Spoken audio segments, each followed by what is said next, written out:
దేశంలో సార్వత్రిక ఎలక్షన్స్ దగ్గర పడుతున్న వేళ ఏపీ సర్కార్కు ఈసీ మరో షాక్ ఇచ్చింది. రాష్ట్రంలో ప్రభుత్వ అత్యవసర నిర్ణయాల విషయంలో కీలక నిర్ణయం తీసుకుంది. దీంతో ఇప్పటివరకు రాష్ట్ర ప్రభుత్వం అనుసరిస్తున్న విధానానికి బ్రేక్ పడింది. బటన్లు నొక్కే కార్యక్రమానికి పూర్తిగా స్వస్తి చెప్పింది.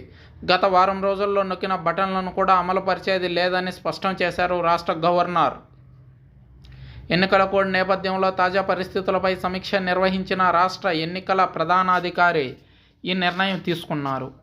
దీంతో ఎన్నికల సమయం ఇకపై తీసుకునే ప్రతి నిర్ణయం సమీక్షించాల్సిన పరిస్థితి ఎదురుకానుంది. జగన్మోహన్ రెడ్డి తనంతట తాను ఏ నిర్ణయాన్ని ప్రభుత్వం తరపున ప్రకటించే అవకాశమే లేదని, ఎట్టి పరిస్థితుల్లో తమకు ముందస్తు నిర్ణయాన్ని వెల్లడించాల్సిందేనని, గవర్నర్ సమీక్ష తరువాతనే నిర్ణయాలు వెల్లడించాల్సి వస్తుందని తెలిపారు. ఏపీలో అసెంబ్లీ, లోక్సభ ఎన్నికల షెడ్యూల్ విడుదల కావడంతో కోడ్ అమల్లోకి వచ్చిన విషయం తెలిసిందే. దీంతో ప్రభుత్వం తరఫున తీసుకుంటున్న అత్యవసర నిర్ణయాల ప్రతిపాదనలు వివిధ శాఖల కార్యదర్శులు నేరుగా ఎన్నికల ప్రధానాధికారి సీఈఓ లేదా ప్రధాన ఎన్నికల కమిషన్ సీఈసీకి పంపిస్తున్నారు. దీంతో వీటి సీరియస్నెస్ ఏంటన్నది వారికి అర్థం కాని పరిస్థితి. దీంతో కేంద్ర ఎన్నికల సంఘం నుంచి ఈ మేరకు రాష్ట్ర ఎన్నికల ప్రధానాధికారికి కీలక ఆదేశాలు అందాయి.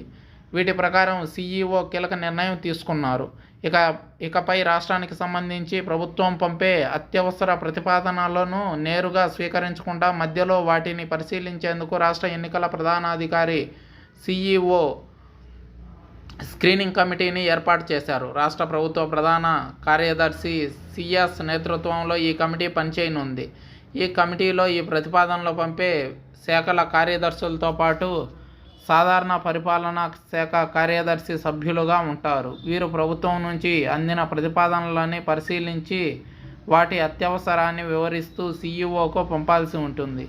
అప్పుడు సీఈఓ సీఈసీకి వాటిని పంపుతారు.